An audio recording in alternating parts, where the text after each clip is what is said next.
So now let us proceed to the writer's techniques in terms of when writing an essay. Okay, so by the way, what is an essay? So if you talk about essay, okay, an essay is generally a literary piece of writing that gives the author's own argument.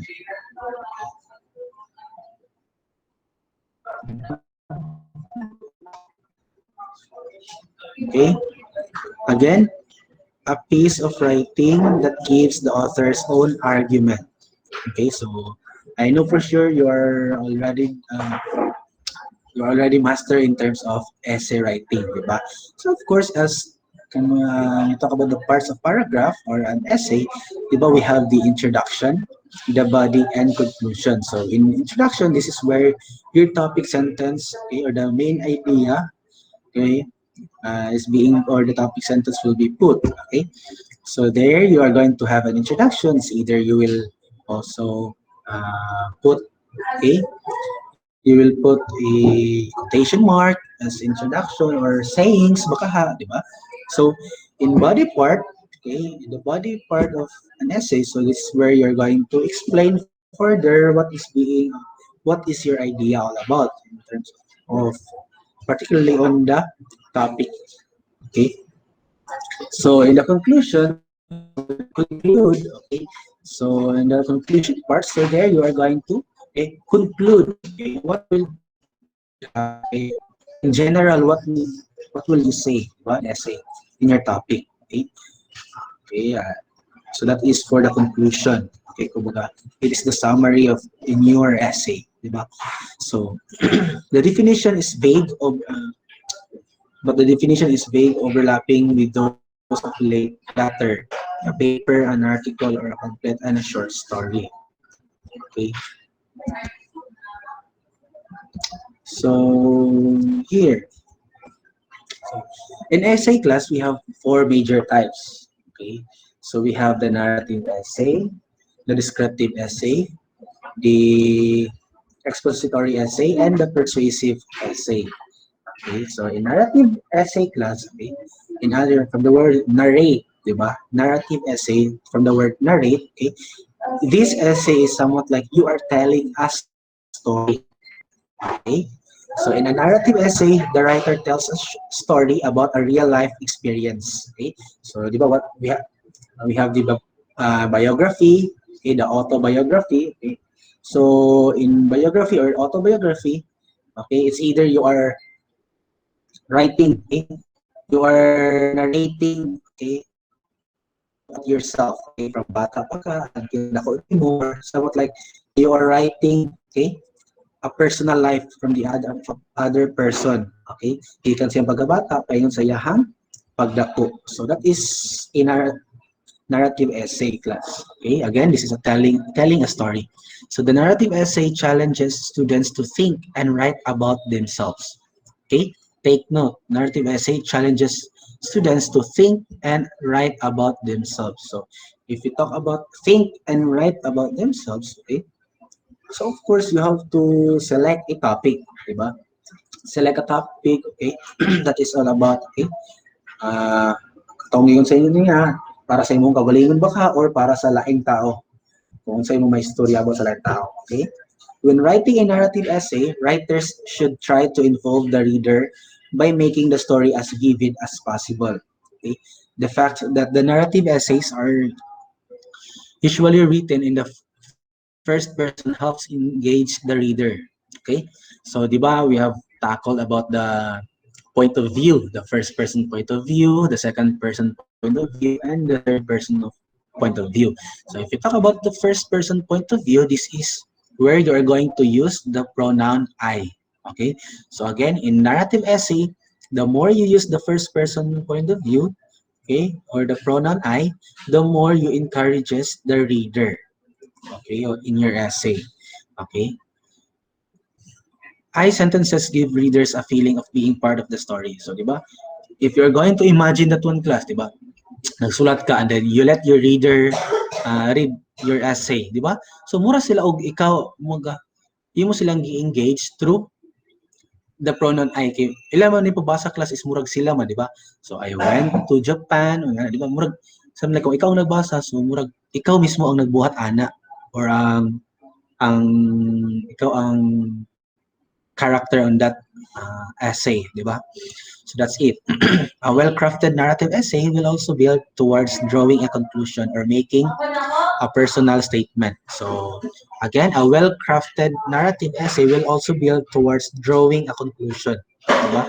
So of course, kung you will not plan kung sa imong ibutang sa imong essay, so murag og magka-saksak sinagol na siya, diba? Murag og nagbalik-balik lang ka. So make sure again, okay, make sure to have, no, katong you follow the parts of essay which is the introduction, the body, and the conclusion. No? Lisod man po kung naapa ka sa introduction, niya. Naka dito, okay? I conclude that, conclude na ka, okay? As a matter of fact, okay? So, you follow the parts of the essay. So that is all about the narrative essay. Diba? Again, what is a narrative essay? It is an essay which you are telling a story. Diba? So mura lang kag nag-narrate. Say for example, kung say nahitabo, no? Kumbaga, there naa siya yung mga transitional words, diba? You will use transitional words. What are those examples, sir? Diba? Okay. First thing that happened in the morning are these. Okay. Secondly, okay, di ba? Mga sila mga transitional words. The first, secondly, third, okay? At first, okay? Then, okay, after that one, okay? Lastly, so those are some of the narrative transitional words or signal words which you can use in narrative essay, no? We talk about transitional words, imo siyang gamiton kumbaga to have, no, ang pagkasunod-sunod, sakto nga pagkasunod-sunod sa imuhang essay, diba? So let's move on to the descriptive essay. So descriptive essays, if about descriptive essays, so painting a picture. Okay, so it's somewhat like you are painting a picture. Okay, so a cousin of the narrative essay. So a descriptive essay is a cousin of narrative essay. Why? Okay, a descriptive essay paints a picture with words. Okay, a writer might describe a person, place, object, or even memory of special significance. So pare-pareha sila ka sa narrative, galing lang kay it matters on the signal words. Kay in descriptive ang class nung mura yapon kag nag-narrate, okay? But imong inarrate is through through description man. Okay? So of course there you will describe sa klase nga tao, di ba? So asa nga place, okay? Okay, kung sa for example, you will have a descriptive essay, no? Kung sa imong title is alabot katong imong pag-travel, okay, traveling to Baguio. So of course there you are going to narrate kung say nahitabo, no? Asa nga mga places imong natuan, okay? Kung say kumaga what are the foods nga imong nakaon, okay? Kung say nila, di ba? Okay? Okay. So for example, okay, kinsa ang mga tao nga imuhang you will describe kung kinsa ang mga tao na involved ato, imong mga kauban, o silang ipambuhat, di ba? So that is all about descriptive from the word describe. Okay? So you are writing an essay in a way of describing. Okay? So describing what? Special significance. So however, this type of essay is not description for description's sake. The descriptive essay strives to communicate a deeper meaning through the description. Okay? So again, descriptive essay strives to communicate deeper meaning through the description. So, of course, with this descriptive essay, mogamit ka dani siyang kumaga type of essay, no? To have a deeper meaning through the description. So dili lang kay nagbuhat ng kaana para kayo ng descriptive essay lang nilagay siya kay na-describe lang siya. But to give, no? Kumaga palaw mo nimo. Kumaga maghatag example kung with that place, no? Imo siyang magbuhat ng descriptive essay particularly on the place of Balingasag. So kumbaga it's somewhat like you are encouraging ba. This is a way of encouraging people, the reader, no, of what is really no, naa gyud ang sa naa sa Balingasag. So, ingana bitaw siya. Pero pinaagi sa pag-describe nimo. Okay? So, in a descriptive essay, the writer should show, not tell, through the use of colorful words and sensory details. Okay? Again, through the use of colorful words and sensory details.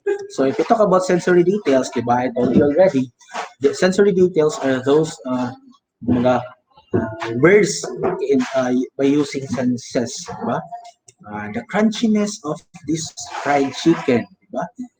Okay, ano sila? Okay, the colorful mga flowering words, you're going to use the flowering words. Okay, the vibrant, okay, the amazing sunset of Balingasag. Oh, ano ba?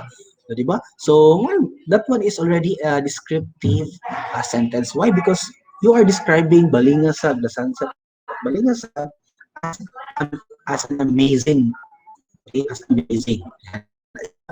The best descriptive essays appeal to the reader's emotions and result as highly evocative.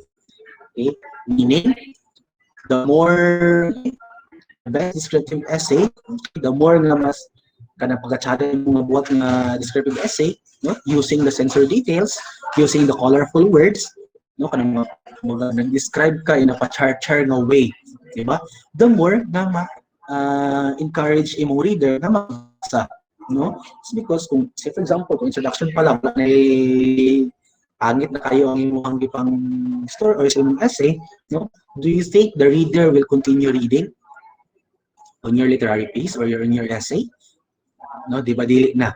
So make sure that you are complying, okay, the concept of a descriptive essay, following the introduction, the body, and conclusion, using, okay, using descriptive words, okay, okay, by describing if you talk about person, describing a person. If your topic is all about a place, so you will look for descriptions, okay, descriptive words, okay, or describing words in terms of places. Diba? If you talk about objects in topic, so describing words yung pagkataon of that particular object. Diba? Okay, so ingana siya, that is all about descriptive essay. Okay.